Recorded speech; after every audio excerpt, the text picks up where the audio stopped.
தமிழ் புத்தாண்டு அன்னைக்கு பார்த்தீங்கன்னா டிஎஸ்டி புது ட்ரெஸ்லாம் போடாமல் சம்மருக்காக ஒரு பனியனும் ஒரு ட்ரௌசர் அழகாக போட்டிருந்தாங்க. அதை பார்த்துட்டு அவங்க அப்பா ரசித்து ஒரு கிஸ் கொடுத்துட்டு தூக்கி வச்சுட்டு கொஞ்சிட்டு இருந்தாங்க.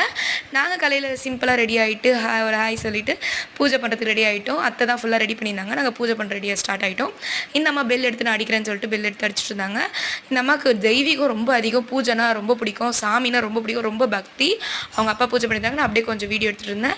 ஆரத்தி தொட்டு வச்சுட்டு இருந்தாங்க. பெல் வச்சுட்டு மேடம் வந்து ஆரத்தி தொட்டு சாமி கும்பிட்டுட்டு இருந்தாங்க. அதுக்கப்புறமா அவரோட அப்பா நீர்லாம் விளாவிட்டு எனக்கும் ஒரு ஆரத்தி தொட்டு கொடுத்தாரு. அதுக்கப்புறம் கீழே விழுந்து சாமி கும்பிடணும் அப்படின்னு சொல்லிட்டு மேடம் சொல்லிட்டு இருந்தாங்க. எப்படா பூஜை முடியும் ஸ்வீட் எடுத்து சாப்பிட்லான்னு ஆர்வமாக காத்துட்டு இருந்தாங்க. பக்தியோடு கீழே விழுந்து சாமி கும்பிட்டது இல்லாமல் அவங்க அப்பாவையும் கீழே விழுந்து சாமி கும்பிடுப்பான்னு சொன்னாங்க. அவங்க அப்பாவும் கீழே விழுந்து சாமி கும்பிட்டாரு. அடுத்தது எங்கள் அத்தை தேங்காய் உடைச்சிட்டு சூரிய பகவானுக்கு சாமி கும்பிட்டு ஸ்டார்ட் பண்ணி உள்ளே அப்படியே எல்லாருக்குமே சாமி ஆரத்தி காமிச்சிட்டு வந்திருந்தாங்க. அவங்க ஆயா தாத்தா, அதாவது எங்கள் வீட்டுக்காரோட ஆயா தாத்தாங்களாம் வந்து ஆரத்தி காமிச்சு சாமி கும்பிட்டு முடிச்சிட்டோம்.